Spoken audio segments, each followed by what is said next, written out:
Hello friends, I am Dr. Shailja Pandey. Good afternoon and today's topic is placenta previa. Placenta previa को हम low lying placenta या फिर partial placenta भी कहते हैं। Low lying placenta, partial placenta जो है एक ऐसी स्थिति है जिसमें प्लेसेंटा जो होता है वो नीचे के तरफ आ जाता है। प्लेसेंटा प्रीविया को जानने से पहले हमें ये जानना जरूरी है कि प्लेसेंटा क्या होता है। प्लेसेंटा जो है एक अस्थायी अंग होता है जो प्रेगनेंसी के दौरान विकसित होता है और गर्भाशय के जो यूट्राइन वॉल होती है उससे जुड़ा होता है। प्लेसेंटा का कार्य आपके गर्भ में पल रहे जो शिशु होता है उसको ऑक्सीजन और न्यूट्रिशनल जो तत्व होते हैं उनको पहुंचाना होता है। इसके अलावा यह आपके बच्चे का जो है मल, जो कि वेस्ट प्रोडक्ट जो होता है, जिसको हम वैसे बच्चों की जो पॉटी होती है उसको कहेंगे, उसको भी बाहर निकालता है। अगर आपकी प्लेसेंटा की संरचना ठीक नहीं है तो ये जो है एक समस्या का कारण बन सकती है, या फिर वो कार्य सही से नहीं करे तो इससे बच्चे के स्वास्थ्य का भी खतरा हो सकता है। ठीक है, प्लेसेंटा प्रेगनेंसी के दौरान एम्ब्रियो के साथ बढ़ता है। ठीक है, जो आपकी बच्चे की ग्रोथ होती है उसके साथ साथ प्लेसेंटा भी बढ़ता है और फिर जन्म के समय एम्ब्रियो के साथ ये बाहर निकल जाता है। प्लेसेंटा को जो है आफ्टर बर्थ भी कहा जाता है, क्योंकि इससे बच्चे के जन्म के बाद वेजाइना से बाहर निकाल दिया जाता है। ठीक है, तो ये तो हमारा प्लेसेंटा क्या होता है उसके बारे में। लो लाइंग प्लेसेंटा एक ऐसी स्थिति है जब प्लेसेंटा जो है यूट्रस के जो है नीचे की ओर आ जाता है और सर्विक्स के पूरे मुख को ढक देता है और कवर कर लेता है, जिससे गर्भाशय की जो ओपनिंग होती है वो बंद हो जाती है। यूट्रस की जो ओपनिंग होती है वो क्लोज हो जाती है, बंद हो जाती है। ठीक है, लो लाइंग प्लेसेंटा होने के कारण जो है डिलीवरी के साइन जो है वेजाइना के मार्ग से बच्चे से निकलने का जो रास्ता होता है वो जो है बंद हो जाता है। ठीक है, और जो रास्ता होता है वो बंद हो जाता है। आमतौर पर जो प्लेसेंटा जो होता है यूट्रस के जो है ऊपर की ओर होता है। ठीक है, जैसे नॉर्मल जो अगर कंडीशन है तो उसमें प्लेसेंटा कहाँ होगा, यूट्रस के ऊपर की तरफ होगा। और जहाँ पे लो लाइंग कंडीशन मतलब लो लाइंग प्लेसेंटा हो जाता है या फिर हम प्लेसेंटा प्रीविया की कंडीशन आ जाती है, वहां पर जो होता है प्लेसेंटा कहाँ हो जाता है, यूट्रस के नीचे की ओर आ जाता है। नीचे की ओर आने की वजह से क्या होता है कि सर्विक्स के पूरे मुंह को ढक देता है। सर्विक्स के मुंह को ढक देता है जिससे कि डिलीवरी के टाइम बच्चे की डिलीवरी होने में कष्ट होता है और उससे देह है बच्चे को भी जो है नुकसान पहुंच सकता है। कई बार काफी ब्लीडिंग भी हो जाती है इस कंडीशन में।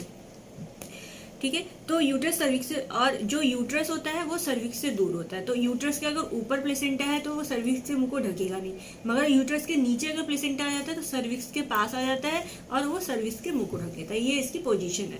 ठीक है, लो लाइंग प्लेसेंटा प्रेगनेंसी और डिलीवरी के दौरान सीरियस ब्लीडिंग का कारण बनता है, मैंने बताया अभी, और इससे जो है बच्चे की या फिर उसकी माता की जो है मौत भी हो सकती है। वहीं अगर स्थिति लेबर और डिलीवरी के दौरान उत्पन्न होती है तो ये कॉम्प्लिकेशन को जन्म दे सकती है और माँ और बच्चे के लिए दोनों के लिए बहुत ज्यादा नुकसानदायक हो सकती है। ठीक है, अब टाइप्स होते हैं इसके। प्लेसेंटा के टाइप्स क्या होते हैं, मार्जिनल प्लेसेंटा।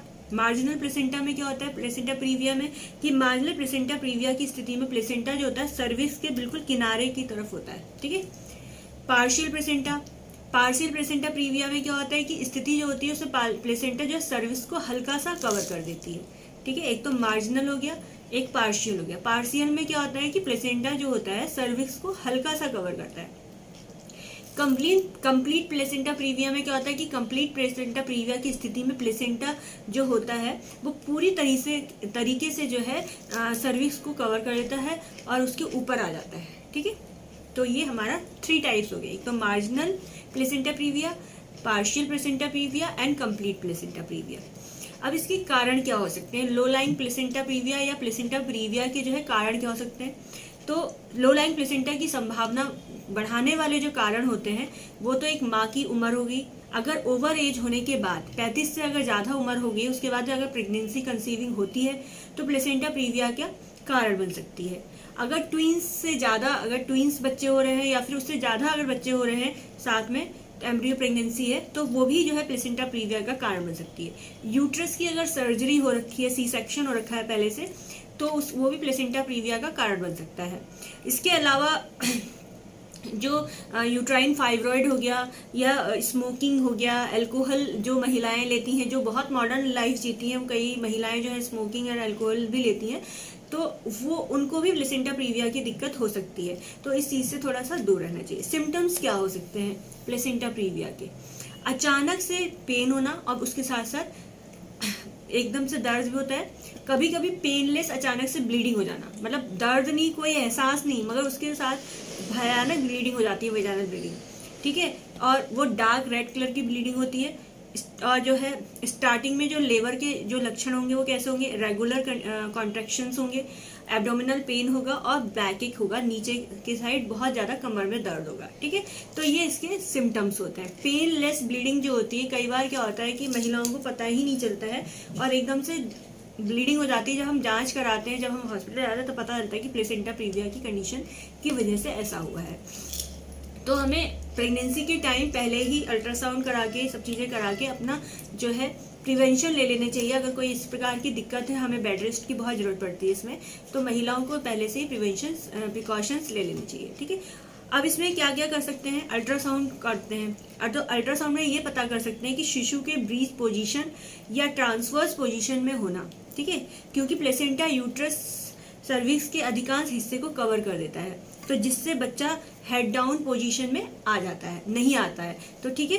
तो उससे क्या होता है? नहीं आ पाता है। तो इसके लिए पहले हमें जो अल्ट्रासाउंड है उसमें शिशु की पोजीशंस का पता करना पड़ता है कि वो पोजीशन कौन सी है, उसकी ब्रीच पोजीशन या ट्रांसफर पोजीशन में, ठीक है। उसके बाद जेस्टेशनल एज में यूट्रस जो है अपने सामान्य आकार की तुलना में थोड़ा बड़ा हो जाता है, ठीक है। तो इसका हम अल्ट्रासाउंड में पता करते हैं।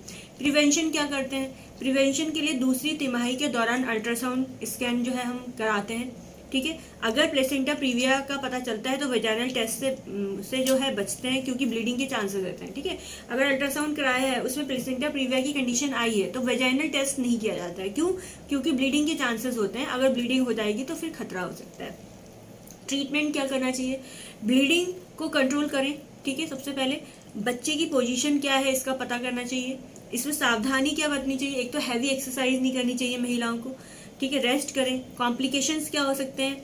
हेमरेज की कंडीशन हो सकती है, ब्लीडिंग हो सकती है, ऑक्सीजन की कमी हो सकती है, ठीक है। डिलीवरी जो है 36 से 37 हफ्ते पहले हो सकती है, प्रीमैच्योर डिलीवरी हो सकती है, कंजेनाइटल डिफेक्ट आ सकता है बच्चे में, ठीक है। बच्चा जो है किसी भी रोग से ग्रसित हो सकता है, mentally and physically. Placenta accreta condition आ सकती है, ठीक है। प्लेसेंटा एक्रेटा कौन सी कंडीशन होती है? प्लेसेंटा यूट्रस की दीवार में गहराई से जो है जुड़ जाता है जाके, ठीक है। तो इसको हम प्लेसेंटा एक्रेटा कहते हैं।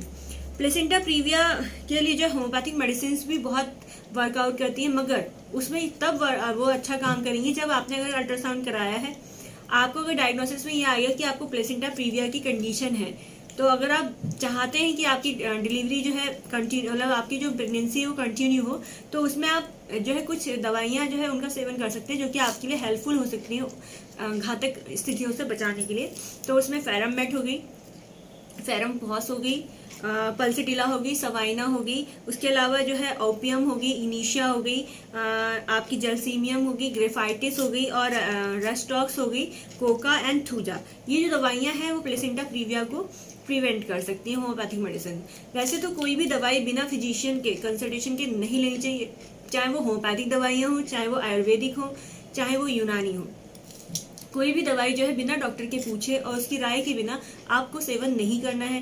यूट्यूब में सुन के, चाहे गूगल में पढ़ के, इस प्रकार से भी आपको दवाइयाँ नहीं लेनी चाहिए, क्योंकि ये आपके स्वास्थ्य के लिए घातक भी हो सकता है। तो डॉक्टर से पूछ के दवाइयों का सेवन करें।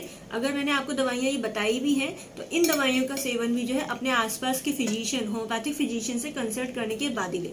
Thank you so much. अगर आपको ये वीडियो अच्छी लगे तो आप मेरे चैनल को सब्सक्राइब करें। कोई सवाल है तो आप यूट्यूब पर पूछ सकते हैं, मुझे समय मिलेगा तो मैं उसका आंसर जरूर दूंगी। उसके अलावा आप मुझसे ऑनलाइन कंसल्टेशन करना चाहते हैं, कॉल फॉर मी ऐप है जिसको आप अपने फ़ोन में डाउनलोड करके मुझसे डायरेक्ट बात करके इलाज ले सकते हैं, मेरी राय ले सकते हैं। Thank you so much. Bye bye.